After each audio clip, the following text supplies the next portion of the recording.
नमस्कार, जय हिंद दोस्तों। मैं विकास तंवर एक बार फिर से आप सभी का स्वागत करता हूं एग्जाम टॉक्स में और आप सभी को नई साल की हार्दिक शुभकामनाएं। तो आज का जो हमारा सेशन रहेगा, तो इस सेशन में हम बात करने वाले हैं ईरान के बारे में और यूरोपियन नेशंस के अंदर जो 3 कंट्रीज हैं, जर्मनी, फ्रांस और ब्रिटेन के बारे में कि किस तरीके से ये तीनों कंट्रीज ईरान के बीच में और अमेरिका के बीच में समझौता कराएंगे।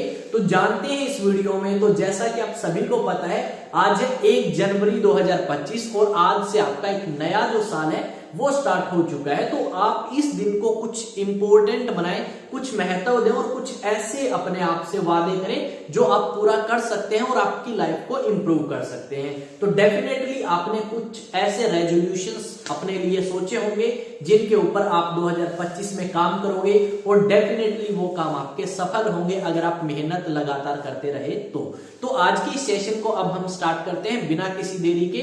मैं आउट ऑफ स्टेशन था तो आपकी 2 दिन से एक वीडियो कम आ रही थी, यानी हम 3 वीडियो अपलोड करते थे पर 2 वीडियो हमें देखने को मिली।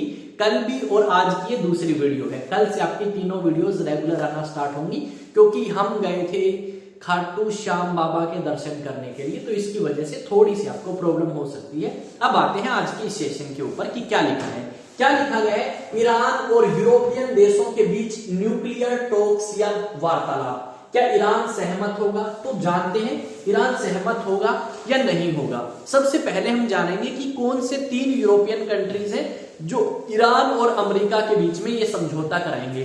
तो यहाँ पे अगर आप देखोगे तो आपको 3 देश नजर आएंगे। एक आएगा आपको फ्रांस नजर, दूसरा आपको कौन सा कंट्री नजर आएगा? तो दूसरा कंट्री आपको ब्रिटेन नजर आएगा और तीसरा कंट्री कौन सा नजर आएगा भाई? तीसरा कंट्री आपको आएगा जर्मनी नजर। अब जर्मनी कहां पे है? ये यहाँ पे आपका जर्मनी है, यानी ये तीनों कंट्रीज बिल्कुल पास में है। और इन तीनों कंट्रीज ने क्या प्लान किया है कि वो आपकी एक शांति समझौता करवा देंगे ईरान के बीच में और अमेरिका के बीच में न्यूक्लियर वेपन्स को लेके।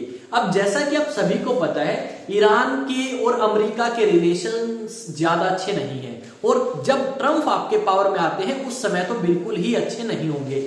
क्या हुआ था 2015 के अंदर, आपकी जो तीनों यूरोपियन नेशंस की कंट्रीज थी उस समय, इन्होंने समझौता कराया किसके बीच में? यूनाइटेड नेशंस के बीच में और ईरान के बीच में। ईरान को यह कहा गया कि जो आप अपना न्यूक्लियर प्रोग्राम स्टार्ट कर चुके हो उसकी जानकारी आप यूनाइटेड नेशन को दे ताकि अमेरिका शांत रहे, क्योंकि अमेरिका नहीं चाहता कि ईरान न्यूक्लियर वेपन्स डेवलप करे। क्योंकि ईरान अगर न्यूक्लियर वेपन्स डेवलप करता है तो इस क्षेत्र के अंदर ईरान की पावर काफी अधिक होगी और कहीं ना कहीं ये इजराइल को भी चैलेंज करेगा उसके बाद में, और अमेरिका ये सब नहीं चाहता। तो 2015 में ये सारी बातचीत हुई और ईरान ने इस बात को स्वीकार किया। साथ में जो ये पश्चिमी देश हैं, इन्होंने ईरान को विश्वास दिलाया कि जो ईरान के ऊपर इतने ज्यादा सैंक्शंस लगाए गए हैं उन सैंक्शंस को कम किया जाएगा, या उन कह सकते हो बाधाओं को कम किया जाएगा जो ईरान को कमजोर बनाती हैं, चाहे वो आर्थिक मामले में हो चाहे राजनीतिक मामले में हो। अब ईरान भी खुश और यूरोपियन नेशंस भी खुश। यहाँ पे क्या हुआ, 2018 में जब ट्रम्प आपके पावर संभाल चुके थे उसके बाद ट्रम्प क्या करते हैं, इस न्यूक्लियर डील से पीछे हटना स्टार्ट करते हैं और बोलते हैं कि हम विश्वास नहीं करेंगे, और उन्होंने ईरान के ऊपर और ज्यादा सैंक्शंस लगाए। और जब ईरान के ऊपर सैंक्शंस लगाए तो ईरान ने अपना न्यूक्लियर प्रोजेक्ट दोबारा से क्या करना स्टार्ट कर दिया, और तेज करना स्टार्ट कर दिया। और ईरान के ऊपर अलग अलग समय पे ये आरोप लगे हैं कि ईरान जो है वो अपने देश में यूरेनियम को इकट्ठा कर रहा है ताकि वो न्यूक्लियर वेपन्स बना सके, और इस करके आपके ये जो पश्चिमी देश साथ में यूनाइटेड नेशन और अमेरिका भी चिंतित है। तो यहाँ पे ये जो तीनों कंट्रीज हैं ये प्लानिंग कर रही थी 2024 नवंबर की बातचीत करें और ईरान को समझाएं कि तुम्हें थोड़ी सी छूट देंगे व्यापार को लेके, और तुम क्या करो, इस न्यूक्लियर प्रोग्राम को थोड़ा सा स्लो करो या फिर बंद करो। पर यह बातचीत नहीं हो पाई क्योंकि आपके यूएसए के अंदर इलेक्शंस थे और इलेक्शंस में जीत के कौन आए? ट्रम्प आए। अब इन पश्चिमी देशों को, जो यूरोपियन नेशंस का पहले हिस्सा थी, अब आपका ब्रिटेन नहीं है इसके अंदर, तो ब्रिटेन, फ्रांस और जर्मनी, में ये नाम बोलूंगा, ये तीनों कंट्रीज चाहती हैं कि थोड़ा सा हम ईरान को शांत करें और उन्हें समझाएं कि भाई न्यूक्लियर प्रोग्राम रोको वरना हालात बहुत ज्यादा खराब होंगे ईरान के, क्योंकि जनवरी 20 को ट्रम्प अपनी पावर संभाल लेंगे। पर यहाँ पे ईरान को समझाने का कारण यही है कि ट्रम्प पावर में आएंगे। दूसरी तरफ ये जो कंट्रीज हैं ये विश्वास दिलाएंगे कि अगर तुम हमारी बात मानोगे तो हम आपके ऊपर जो प्रतिरोध लगाए गए हैं या आपके ऊपर रोक लगाई गई है, जो सैंक्शंस लगाए गए हैं, उन सैंक्शंस को हम कम कराने की कोशिश करेंगे ताकि आपकी करेंसी यानी ईरान की करेंसी की वैल्यू बढ़े। तो अब ये जो मीटिंग नवंबर 2024 में होने वाली थी, अब ये नवंबर में तो नहीं हुई, तो अब होगी ये जनवरी 13, 2025 को स्विट्जरलैंड की राजधानी जेनेवा के अंदर। तो इस चीज को आप ध्यान में रखिए कि जब ये आपका समझौता होगा तो ये जो तीनों कंट्रीज हैं, फ्रांस, जर्मनी और ब्रिटेन, किस तरीके की डील आपकी ईरान के साथ करेंगे और क्या ईरान इन तीनों कंट्रीज की बात मानेगा, और अगर मानता है तो क्या कारण है।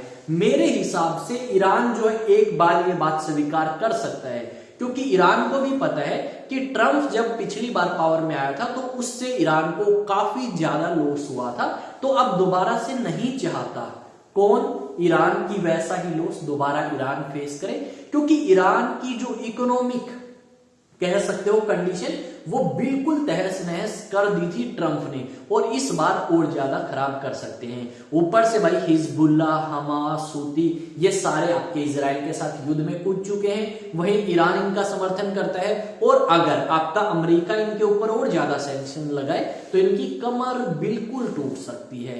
तो यहाँ पे जो ईरान का मुद्दा है, अमेरिका का मुद्दा है, न्यूक्लियर प्रोग्राम को लेके उसको आप शेयर करें। रिसेंटली हमने ये भी सुना था कि जो इजराइल नाम की कंट्री है उसने ईरान की बहुत सारी ऐसी जगहें के ऊपर अटैक किया जहां पे वो न्यूक्लियर प्रोग्राम को चला रहे थे, पर ईरान ने इस बात को बिल्कुल भी कंफर्म नहीं किया। ये बात सिर्फ इजराइल ने अपनी तरफ से तो कह दी हमने डिस्ट्रॉय कर दिया उनके न्यूक्लियर प्रोग्राम साइट्स को, पर ईरान ने इस बात को कंफर्म नहीं किया।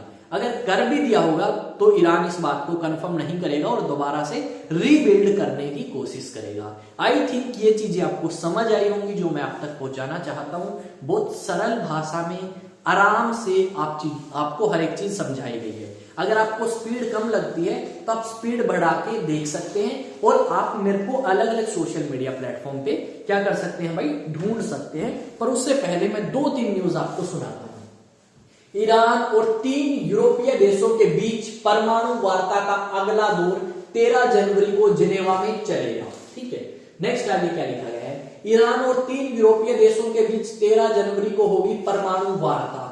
ईरान और 3 यूरोपीय देशों के बीच परमाणु वार्ता का अगला दौर 13 जनवरी को जिनेवा में होगा। बुधवार को देश के उप विदेश मंत्री काजिम के हवाले से ये जानकारी दी गई, यानी आपके ईरान के किसने दी है भाई, आपके विदेश मंत्री ने ये जानकारी दी है, डेप्यूटी विदेश मंत्री आप कह सकते हो। ईरान के बीते साल नवंबर में ब्रिटेन, फ्रांस और जर्मनी के साथ अपने परमाणु कार्यक्रम के बारे में बातचीत की थी, पर वो पूरी नहीं हो पाई। सीधी सी बात है ये। यहाँ पे आप देख सकते हो एक इमेज लगाने की मैंने यहाँ पे कोशिश करी गई है। इस तरीके से ये आपको मिलेंगे करंट प्रेसिडेंट ऑफ ईरान और ये आपके सुप्रीम लीडर हैं ईरान के। तो ये सारी चीजें थी, आई थिंक आपको समझ आई होंगी, और चीजें जो है वो और ज्यादा बेहतर करने की दिन प्रतिदिन कोशिश आपके लिए की जाएगी। अगर आप भाई एनडीए के लिए प्रिपेयर करना चाहते हैं, यानी नेशनल डिफेंस एकेडमी के लिए, तो आप क्या कर सकते हैं, आप 1 जनवरी यानी जो बैच आज स्टार्ट हुआ है उस बैच के अंदर ज्वाइन कर सकते हैं, और ये बैच आपका चलेगा अप्रैल 2025 तक। ठीक है, कब तक चलेगा भाई, अप्रैल 2025 तक। दूसरी अगर हम बात करें तो एक बैच और हम स्टार्ट करेंगे, वो आपका बैच कब स्टार्ट होगा भाई, एक कलर चेंज कर दिया, 1 अप्रैल 2025 को हमारा दूसरा बैच स्टार्ट हुआ।